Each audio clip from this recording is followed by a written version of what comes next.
Superman comics had been as popular as ever, even in the early 60s.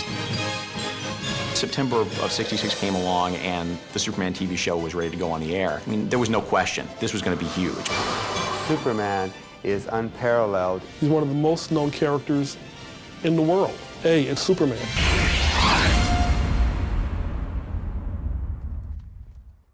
When Superman was first created in the 1930s, he was very much a reaction to what was going on in the world politically at the time. There was a sense of frustration that, the Nazis were running rampant across Europe, that ordinary people were feeling powerless.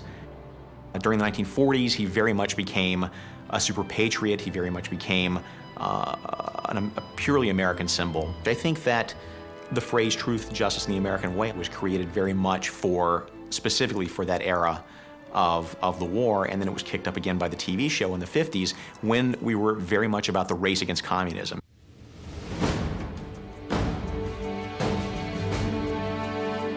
I think that in the 60s, you had an era in the U.S. where there was a great deal of protest and a great deal of questioning of authority.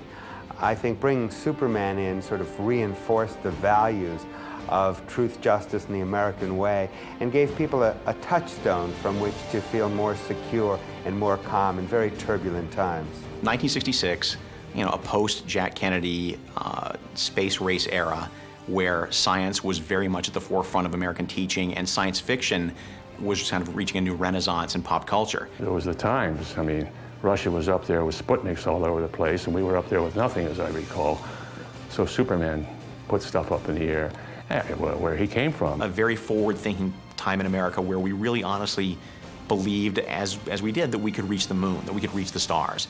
And Superman's adventures took a science fiction turn at that point. And it was in that era that these cartoons came out, a character who came from another planet, a character who could fly off into space, and a character whose nemesis and villains of all manner came from different planets around the universe. That really captured the public imagination. Traveling faster than the speed of light, Superman closes in on the Pluton astronauts. Grasping the capsule in his powerful hands, he carries it into space, beyond the pull of Earth's powerful gravity.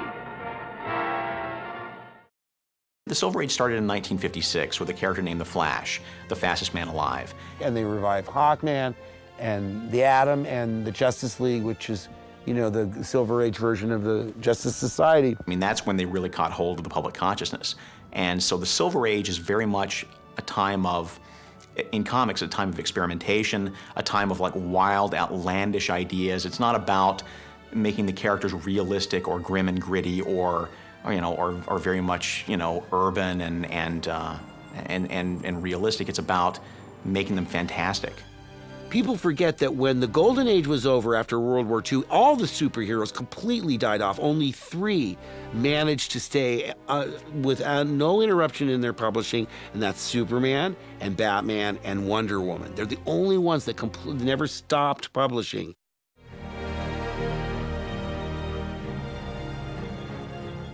The primary Superman artist of the era was a gentleman named Curt Swan, whose work appeared in every Superman comic. His work appeared in the newspaper strip, and his was very much the defining Superman of the era. Curt is very much a descendant of Norman Rockwell. He's an illustrator at heart, not a cartoonist. And he drew people remarkably well. Very detailed expressions, very detailed musculature. The way he drew the S-curl, it's, mostly the way he drew Clark in profile with his glasses. There's a lot of that there.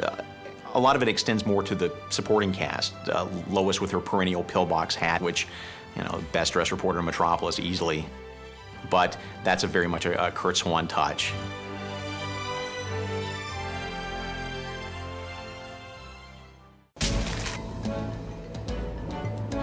The comics were huge, and what was happening there was an editor named Mort Weisinger, who was responsible for Superman during the 50s and 60s. Mort Weisinger was one of the early science fiction fans, one of the early science fiction agents, an early pulp editor, who migrated into working in comics as an editor in the early 1940s and was at DC for the next 30 years. Most of that time editing the Superman titles. He had really taken control of Superman's destiny by about 1950. His job was to take his writers and expand the Superman universe into all new areas, come up with new interesting ideas like the Arctic Fortress of Solitude, or his cousin Supergirl, or his super dog, or you know, different colors of kryptonite that might have different effects on him. And so every 6 months or so, there was always some new element of Superman that was introduced into the comics. So Mort populated the feature with just a richness of idea. He worked with the writers, very irascible editor according to all legends, but got his writers to do incredibly fertile work. And it became a universe of ideas and a mythology around the character that served very well for years and years to come.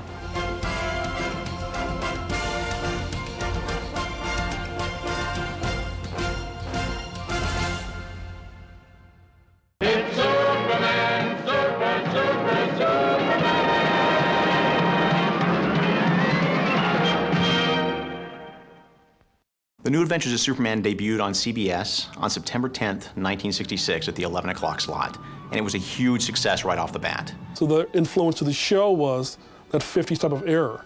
Like the George Reeves shows was from the 50s, had that kind of feel to the show, that mom, pop, good, wholesome American type of feeling. When you get to the moments when the New Adventures of Superman is born, you're really at the first time that the networks are looking at Saturday morning as a programming opportunity and saying, let's do a slate of new stuff. What can we do? Where can we reach to? Well, what was riding on the success of Superman, I didn't really know at the time, but it was all of Saturday morning. Superman rocketed to Earth as an infant when the distant planet Krypton exploded. And who, disguised as Clark Kent, bioplanet reporter for the Daily Planet, fights a never-ending battle for truth, justice, and freedom with superpowers. Filmation was started by Lou Scheimer, Norm Prescott, and Hal Sutherland. Lou was an animator for the Bozo series for Larry Harmon, and Norman Prescott was a radio DJ, and they were friends with Hal, and that's how they got together and started Filmation as a commercial house. We had 24 empty desks, a lot of people we owed money to, and it was Hal's week to answer the phone.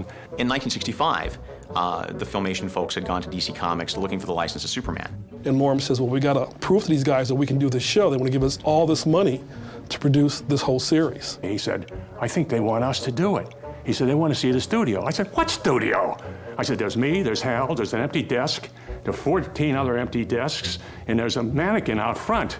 So, of course, Lou came up with a great idea, which is in history now, that he brought in family, friends, neighbors, co-workers from other studios to come in and fill the studio up with artists. So I called everybody I knew. I had an accountant. Thank God it didn't show up because he knew the guy. I called a bunch of animators. I hired a bunch of guys, or I got a bunch of guys from Hanna-Barbera to show up. And we filled the place up with people doing fake drawings. And Ted Knight, who was a buddy of mine. Ted Knight, I said, Ted, you're going to pretend that you're an editor. And we're going to borrow a moviola. And he doesn't know anything about a moviola. So if he comes in and I show him that you're working on a moviola, you say, I'm busy, there's trouble at the lab, I can't work, I can't talk to you now. And we had the place all filled up. And when the executives came from DC Comics, they walked around and saw these hard-working guys doing all these drawings, and okay, well, pretty good. They've got a great bunch of guys here, and they're all working. They seem to know what they're doing. And one of the guys told Lou, listen, I've got to get back to the other studio. And he shuts the door, and I said to Hal, Doc that son of a gun. Then all of a sudden, he's ready to leave, and I hear Ted go, there's trouble at the lab. There's trouble at the lab. I was like, oh, Ted wants to give his line. No, God. And the executives looked at each other and said, you know, he was a really tight ship here. You know, this is really good. Let's give it to him. So that's how they got the contract to do Superman for CBS. And they didn't know, those poor guys. Well, later on, I told the guy who we had bluffed. He didn't like it. Wow. Some fireworks. Lou Scheimer and Norm Prescott were able to initiate their business, to start their business on the back of Superman, bringing the right character in at the right time and making a tremendous success out of it at its time. Superman! Mercy, please! I'm not going to hurt you, Professor. Just see that you're put in a safe place where you belong. Perhaps in a cage with the other monster. The New Adventures of Superman was probably the most faithful adaptation thus far of any of the DC Comics work. I mean, the stories, while not taken directly out of the comics, the characters were on-modeled directly from they looked exactly like they did in the comics. And the feel of the stories was very much the same, even though the specifics weren't. I mean, talk about wish fulfillment, the Signal Watch, that's in the cartoons. Some of the villains were very faithful. Lex Luthor was very faithful as done in the cartoon show. Brainiac, not so much. Brainiac in the comics was not as robotic. As a matter of fact, Superman didn't realize he was a robot android for a long time until it was revealed. He's a computer, eh? So he's made of wires and transistors. I know how to stop him. Parasite is a villain who was in the comics created for the 1960s, but was in the comics very purpley, sort of disfigured and almost grotesque, whereas in the cartoon show that really doesn't play for kids, so he's just a guy in a suit. Not so fast. Astonished, Clark senses that somehow this strange man is draining him of his fabulous super strength. And Icy suddenly realizes he has hit the jackpot. To a large extent, and it's funny, again, it's still an outgrowth of radio. I mean, not only just the cast and the narration, which was often telling you exactly what you were seeing on screen. Meanwhile, on Mountain of Metropolis, and we're seeing a Mountain of Metropolis, we know where we are. There was, I really think, and this is meant, I mean, no disrespect to the animators, but I honestly think you can watch this stuff with the TV turned off and just the sound on, and you still get the whole story. Because the villains are constantly telling you what they're doing, the heroes are constantly telling you what they're up against. Jimmy's constantly screeching about, oh gosh, Miss Lane, look, it's a giant dinosaur erupting from the sea. Now, it uncorks a sealed cave, and a giant alligator climbs out and heads for the sea. One of the things I find interesting about the New Adventures of Superman is using Bud Collyer and Joan Alexander as the voices of Clark Kent, Superman, and Lois Lane. Same with Jackson Beck, who was a narrator of the radio show, came on to do the narration of the Superman series. It's an interesting choice because the radio show by that time had been off the air for like 15 years. So it's not as if there was any sort of nostalgia factor attached to it. Their target audience of 8-year-olds is not going to remember anything about this. But conversely, they knew the characters. They knew that they didn't have to be trained. So there was sort of continuity there, which is amazing that they would do that.